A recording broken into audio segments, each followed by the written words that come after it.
O paano yan ga? Ulitin muna natin itong i-upload kasi marami talagang nag-request nito. Kung marunong ka na sa recipe natin na ito ay scroll mo na lang para na lang ito sa mga newbie natin na nagtatanong kung ano ba yung recipe ng small batch recipe ng butterscotch natin. So gagamit lang ako dito ng half bar or 100 grams ng refrigerated margarine ay ito'y naka-room temperature na. Malambot na ito. Mag-add ng half cup ng white sugar, isang piraso na large na itlog at 1/2 teaspoon na asin. At kailangan pa rin natin ditong mag-add ng 1 cup na condensed milk para maging chewy at matagal yung shelf life ng ating butterscotch. At since na naka-room temperature na yung refrigerated margarine natin, ito'y malambot na, ay madali lang naman itong tunawin. Haluin lang yan ng mabuti nang halos matunaw din yung ating asukal. At gagamit dito ng 2 cups na cake flour. Mga ga, recommend ko talaga sa inyo sa mga butterscotch recipe natin, kailangan na cake flour yung gagamitin natin ha. At pag ito'y well combine na wala na tayong makikita na hulo harina ay okay na ho yan. Ilipat na natin ito sa ating hulmahan.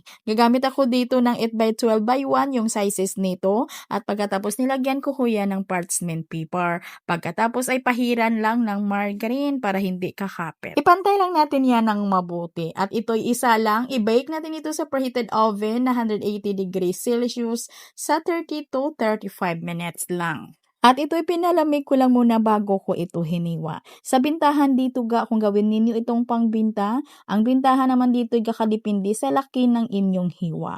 Lalong dipindi ho yan sa inyong costing. Saktong tamis lang talaga ito ga, na tamang-tama talaga pang dessert o pang himagas natin.